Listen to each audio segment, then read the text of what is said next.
മാന്യ പ്രേക്ഷകർക്ക് നമസ്കാരം. റാം ടോക്ക് 360യിലേക്ക് സ്വാഗതം. സർ, കഴിഞ്ഞ എപ്പിസോഡിൽ നമ്മൾ പറഞ്ഞു നിർത്തിയത് ഈ ജാതക പൊരുത്തത്തെ പറ്റിയാണ്. ഈ ജാതക പൊരുത്ത നോട്ടത്തിൽ വല്ല അർത്ഥവുമുണ്ട്.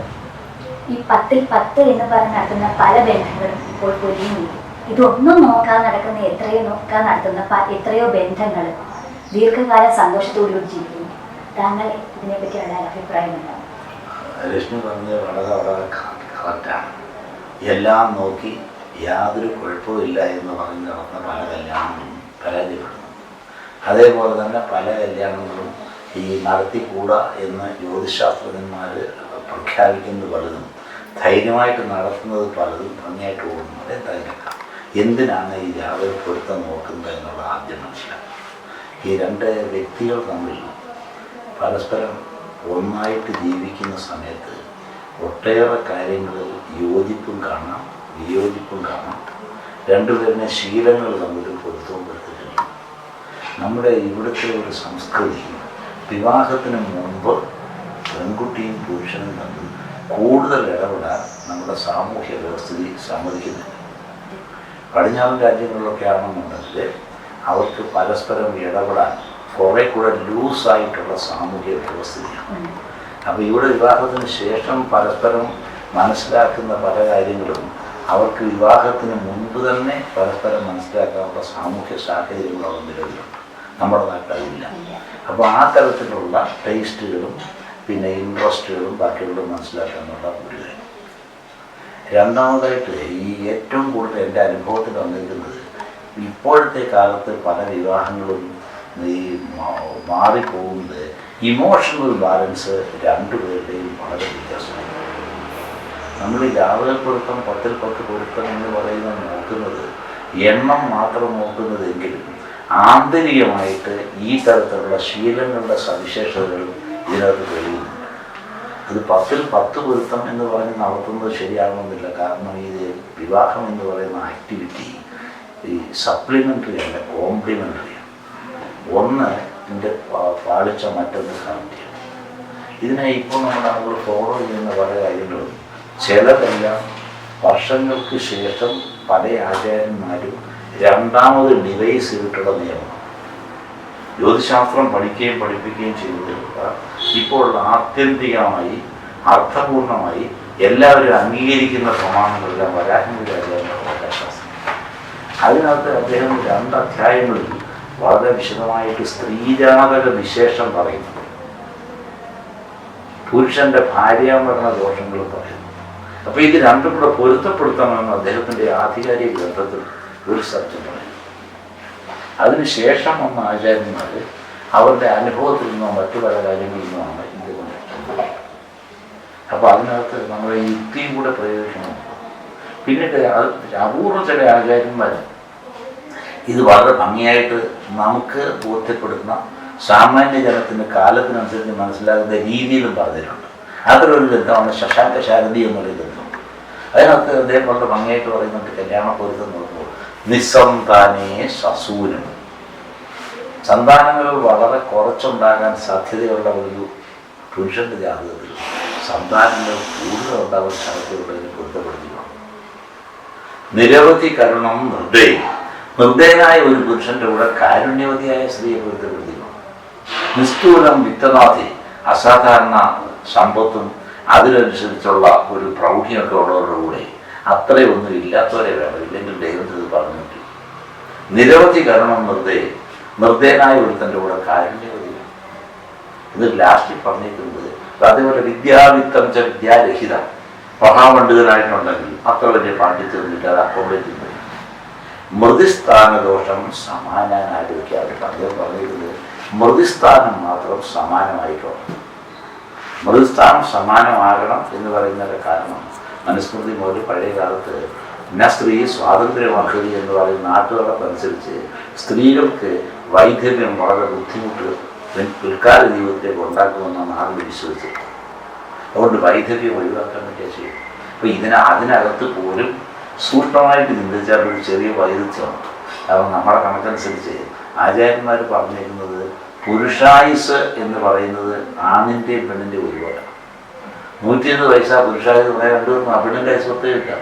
പക്ഷെ ഇതിനകത്ത് നമ്മുടെ ആചാരം അനുസരിച്ച് പറയുന്നത് പെൺകുട്ടിയേക്കാൾ 3-4 വയസ്സെങ്കിലും കൂടിയതായിരിക്കണം പുരുഷൻ. എന്നിട്ട് വേറെ കാര്യങ്ങൾ പറയുന്നുണ്ട്, പെൺകുട്ടി ആദ്യം മരിക്കപ്പെടും. ഇത് ജീവശാസ്ത്രത്തിന് എത്രമാത്രം പൊരുത്തമുണ്ടെന്ന് എനിക്കറിയാൻ വയ്യ. പക്ഷെ ഇപ്പൊ കാലം മാറി, ലോഞ്ചിവിറ്റി ഒരുപാട് കൂടി, എല്ലാവർക്കും 90 വയസ്സ് വരെ ഉണ്ടെങ്കിൽ ഈ പൊരുത്ത ശോധനയിൽ ഈ പാപസാമ്യം ബാക്കിയുള്ള നോക്കുന്നതിന്റെ കാരണം എത്ര ദീർഘായുസായാലും സുമംഗലിയായിട്ടേ പെൺകുട്ടി മരിക്കാവുന്നുള്ള സങ്കല്പത്തിലാണ് ഈ പറഞ്ഞിരുന്നത്. അപ്പൊ ഈ 3 കാര്യങ്ങളാണ് നോക്കേണ്ടത്. അപ്പൊ അത് വരുന്നുണ്ടെ എവിടെല്ലാം ഒരെണ്ണത്തെ കോംപ്ലിമെന്റ് ചെയ്യാൻ സാധ്യതയുള്ളതാണ് കോംപ്ലിമെന്റ്. അത് കൃത്യമായിട്ട് മനസ്സിലാക്കി പലപ്പോഴും ആളുകൾ ചെയ്യുമെന്നുള്ള കാര്യത്തിൽ എനിക്ക് ബലമായ സംശയമുണ്ട്. അതാണ് ഒരു പ്രോബ്ലം. പിന്നെ രണ്ടാമത്, ഇതിനകത്ത് ഈ സ്കെയിലും പെൻസിലും ഒക്കെ വെച്ച് ഈ പിന്നെ നക്ഷത്ര പൊരുത്തങ്ങൾ എണ്ണി തിട്ടപ്പെടുത്തുക. 10-5, 10-7, അതിനകത്ത് 1-2 ആചാര്യന്മാർ പറഞ്ഞിരിക്കുന്നത് 1-2 മാത്രമേ ഉള്ളൂ നടത്തിക്കൂടാത്തത്. അതിന് ഏത് കാര്യം വന്നാലും നമ്മുടെ അമ്മമാരോടും ഈ അച്ഛന്മാരോടും എല്ലാം പല ജ്യോതിഷ പണ്ഡിതന്മാരും ഇത് മരണപ്പൊരുത്തമാണ് എന്ന് പറയും. എനിക്കിപ്പോഴും മനസ്സിലാക്കുന്നത് ഈ മരണപ്പൊരുത്തം കഴിയുന്നുണ്ട്. അപ്പൊ അതൊന്നതാണ്. അപ്പോൾ ഈ തരത്തിൽ വേണം നോക്കാൻ. അപ്പോൾ അതിനകത്ത് ഒന്നാമത് നക്ഷത്രപൂർവ്വം നോക്കുമ്പോൾ ശീലങ്ങൾ പറയുക, രാശിപൂജ, രാശിപൂജ അത് ഓരോന്നും നമുക്ക് ഡിസ്കസ് ചെയ്യാം. ഓരോ എപ്പിസോഡിലാണ് ഡിസ്കസ് ചെയ്യും. മനുഷ്യർക്ക് ഈ കാര്യങ്ങൾ അറിയുന്നത് എപ്പോഴും നല്ലതാണ്. അത് അംഗീകരിക്കണമെങ്കിൽ ഒരേ ഏജിലുള്ള വ്യത്യാസം വരുന്നില്ല. പണ്ടാണെങ്കിൽ 10 വയസ്സിനുള്ള വ്യത്യാസമേ നോക്കുന്നുള്ളൂ. സാറ് പറഞ്ഞു അല്ല, അതിനൊരു കാരണമുണ്ട്. ഈ കാലം മാറി സ്ത്രീകളും പുരുഷന്മാരോടൊപ്പം വന്നു കഴിഞ്ഞാൽ എന്താ പറ്റിയിരുന്നേ, nobody wants a teacher like man to leave with God. ആർക്കും സംരക്ഷകനെ അല്ല ഇപ്പോൾ ആവശ്യം, ഇപ്പോൾ കൂട്ടുകാരെ ആവശ്യം. അതുകൊണ്ടാണ് ഇപ്പോൾ നമുക്ക് ഒരു വളരെ സാമൂഹ്യ സംഘടനകളെല്ലാം പറയുന്നുണ്ട്, ഈ ഹിന്ദു സമുദായങ്ങളിലെ ജനസംഖ്യ പറയാനുള്ള ഒരു പ്രധാന കാരണമായിട്ട് പലരും പോയിന്റ് ഔട്ട് ചെയ്ത്, ഞാൻ സപ്പോർട്ട് ചെയ്യുന്നതല്ല, കണ്ട കാര്യം പറഞ്ഞൊരു കാരണം, നമ്മുടെ ഇവിടുത്തെ പുരുഷന്മാർക്ക് കല്യാണം കഴിക്കാൻ പറ്റാത്ത സാഹചര്യമാണ്. ഒരു സ്റ്റാറ്റിസ്റ്റിക്സ് നോക്കിക്കഴിഞ്ഞാൽ ഒരുപാട് പുരുഷന്മാർ കല്യാണം കഴിക്കാറുണ്ട്. അതിന് പല കാരണങ്ങളിലൊന്ന് ജ്യോതിശാസ്ത്രപരമായിട്ട് ചേരുന്നില്ല എന്നുള്ളതാണ് ഒന്ന്. രണ്ടാമത് പ്രായം അങ്ങോട്ട് കൂടിക്കഴിഞ്ഞാൽ പെൺകുട്ടികൾക്ക് ഇഷ്ടമല്ല. ഒരു ഗുണം മാത്രമേ ഇപ്പോൾ ഉണ്ടായിട്ടുണ്ട്, ഗേൾസ് ബിക്കം വെരി പ്രിഷ്യസ്. പഴയ കാലത്ത് ഗേൾസ് അത്രയും പ്രിഷ്യസ് അല്ല, അവർ വലിയ സാമൂഹ്യ മാറ്റം. അപ്പോൾ അതുകൊണ്ട് ഈ പറ്റുന്ന കുഴപ്പമാണ്. ഈ നക്ഷത്രപ്പൊരുത്തം നോക്കുന്നതിന് വലിയ കുഴപ്പം വരുന്നില്ല. പിന്നെ ഈ ദശാസന്ധി നോക്കുന്നതിന് കുഴപ്പം വരുന്നത് മുഴുവൻ ഏതാണ്, ഈ പാപസാമ്യം നോക്കുന്നത്. പാപസാമ്യം നോക്കുന്ന കാര്യം വിവാഹത്തിന് പാപസാമ്യം നോക്കേണ്ട രീതി അല്ലാതെ എങ്ങനെയാണെന്ന് കൃത്യമായിട്ട് പറഞ്ഞിട്ടുണ്ട് ആചാര്യന്മാർ. ഒന്നാമത് രാശിയും ഭാവവും തമ്മിൽ ആളുകൾക്ക് തിരിച്ചറിയാൻ പറ്റും. ഒരു സ്കെയിലും പെൻസിലും വെച്ച് ഗ്രഹനില എഴുതുമ്പോൾ ഏതെങ്കിലും ഒരു പ്ലാനറ്റ് ഏതെങ്കിലും ഒരു രാശിയിൽ നിൽക്കുന്നതെന്ന് കണ്ടാൽ അത് രാശിയിൽ എവിടെയാണെന്ന് അറിയണം, അത് എന്ത് ഫലമാണ് തരുന്നതെന്ന് അറിയണം, ഗുണമാണോ ദോഷമാണോ അറിയണം. അതറിയണമെന്ന് രാശിയിൽ ഭാവവും നമ്മൾ തിരിച്ചറിയും. അതിനൊക്കെ ഒരുപാട് നിയമങ്ങളുണ്ട്. രാശി സന്ധിയിൽ നിൽക്കുന്ന ഗ്രഹം എത്ര ബലവാനായാലും ഫലദാനം കുറവാണ്. ഭാവസന്ധിയിൽ നിൽക്കുന്ന ഗ്രഹം അതിശക്തമായിട്ട് നിൽക്കുകയാണെങ്കിലും ഈ വ്യക്തിക്ക് അതിന് അനുഭവം ഉണ്ടാകും. അതുകൊണ്ട് ഏതാണ് ഭാവസന്ധി, ഏതാണ് രാശിസന്ധി എന്നുള്ള കാര്യങ്ങളൊക്കെ സാമാന്യം ഭംഗിയായിട്ട് മനസ്സിലാക്കണം. ഇത് മനസ്സിലാക്കണമെങ്കിൽ ഒരുപാട് വർഷം പഠിക്കണം. പക്ഷേ എൻ്റെ അടുത്ത് ഒരുപാട് ബാച്ചുകൾ നമ്മൾ പഠിക്കാൻ വന്നിട്ടുണ്ട്. ഒരു 2-3 മാസം ആകുമ്പോഴേക്ക് അവർക്ക് അത്യാവശ്യമൊക്കെ പഠിച്ചു കഴിഞ്ഞ് അവരൊരു പ്രാക്ടീസ് ഉണ്ടായി കഴിഞ്ഞാൽ ധാരാളം ആളുകൾ ഇഷ്ടംപോലെ വന്നു കഴിഞ്ഞാൽ പിന്നീട് പ്രാക്ടീസ് ഒന്നും കൊണ്ടുപോയി യാഥാർത്ഥ്യത്തിൽ. അപ്പോൾ നമുക്ക് പാപസാമ്യം എന്ന് പറഞ്ഞാൽ സ്ത്രീജാതകത്തിൽ ഭാര്യാമരണ ദോഷങ്ങൾ ഏതെല്ലാം ഉണ്ടോ അത് കണ്ടെത്തുന്നത് നല്ലത്. നമുക്ക് ഇനി ഒരു എപ്പിസോഡിൽ ഈ ഏതെല്ലാം ഗ്രഹങ്ങളെ കൊണ്ട് എങ്ങനെല്ലാമാണ് ഈ പാപസാമ്യം നോക്കേണ്ടതെന്ന് ചർച്ച ചെയ്യണം. താല്പര്യമുള്ള ആളുകൾ സാമാന്യ ജനങ്ങളെല്ലാം ഒരുമാതിരി മനസ്സിലാക്കുന്ന പലരുണ്ട്. നമ്മുടെ കുട്ടികളുടെ ഭാവിയൊക്കെ ഇങ്ങനെ ഇനാഡിക്വറ്റ് ആയിട്ടുള്ള പ്രാക്ടീസിന് നോളജുള്ള ആരുടെയെങ്കിലും തീരുമാനത്തിന് വിട്ടുകൊടുക്കുന്നുള്ളത്. പിന്നെ രണ്ടാമത് ഇത്ര ഇതിന് ശേഷമേ വിവാഹം നടത്താവൂ എന്ന് പറയുന്നതിൽ വലിയ കാര്യമൊന്നും ജാതകം നോക്കിക്കഴിഞ്ഞാൽ സ്വാഭാവികമായിട്ട് വിവാഹം നടക്കാൻ സാധ്യതയുള്ള ചില പ്ലാനറ്റുകൾ അതിൻ്റെ ദശയും അന്തർദശയും ഒക്കെ ആ സമയത്താണ് നടക്കാൻ സാധ്യതയുള്ളത്. ഒരു പെൺകുട്ടിയെ വിളിച്ചിട്ട് 40 വയസ്സ് കഴിഞ്ഞെങ്കിലേ ഇവിടെ കല്യാണം നടക്കാൻ സാധ്യതയുള്ളെന്ന് പറയുന്നത് എത്രയോ ക്രൂരമാണ്. 40 വയസ്സ് കഴിഞ്ഞ് ആരെ അവിടെ കല്യാണം കഴിക്കുന്നത്? അപ്പം നമ്മൾ ചെയ്യേണ്ടത് അതിനകത്തുള്ള അന്തർദശയും പൂർത്തികളൊക്കെ നോക്കി കൊള്ളാവുന്ന സമയം കണ്ടുപിടിച്ചിട്ട് സ്വാഭാവികമായിട്ട് ചെയ്യാനാണ് ചെയ്യുന്നത്. അല്ലാതെ ചെയ്യുന്നത് വിവാഹം വരുന്നെങ്കിൽ അവിടെ നോക്കിയാണ്.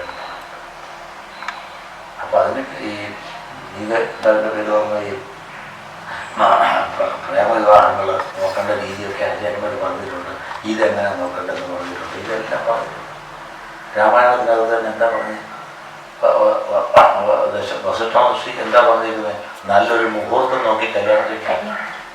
അല്ലാതെ ഒരുപാട് വാദത്തിന് വേണ്ടി നമുക്ക് ഒരുപാട് കാര്യം പറയാവുന്നുണ്ടെങ്കിലും അപ്പോൾ വിധി എന്ന് പറയുന്നതിനെ വളരെ ഭംഗിയായിട്ട് അന്നത്തെ ആൾക്കാർ അംഗീകരിച്ചിട്ടുണ്ട്. വസിഷ്ഠമഹർഷി ശ്രീരാമന്റെ ജാഥ എഴുതിയിട്ട് അതിൽ നിന്നൊന്നും അറിയാൻ വേണ്ട. അപ്പോൾ ആ കഴിവ് പാവസാമ്യം നോക്കേണ്ടതായിട്ട് വരും. ഇതെല്ലാം കൃത്യമായിട്ട് ഓരോന്നോരോന്നായിട്ട് നമ്മൾ ചർച്ച ചെയ്ത് നമ്മുടെ പ്രേക്ഷകർക്കായിട്ട് കൊടുക്കണമെന്നുള്ളതാണ് എൻ്റെ മനസ്സിൽ വലിയ സങ്കല്പം. ഇതൊരു വലിയ സാമൂഹ്യ പ്രശ്നമായിട്ട് ഇപ്പോൾ മാറിയിരിക്കുക. അതിനായിട്ട് നമുക്ക് ശ്രമിക്കാം സാർ. നന്ദി, നമസ്കാരം.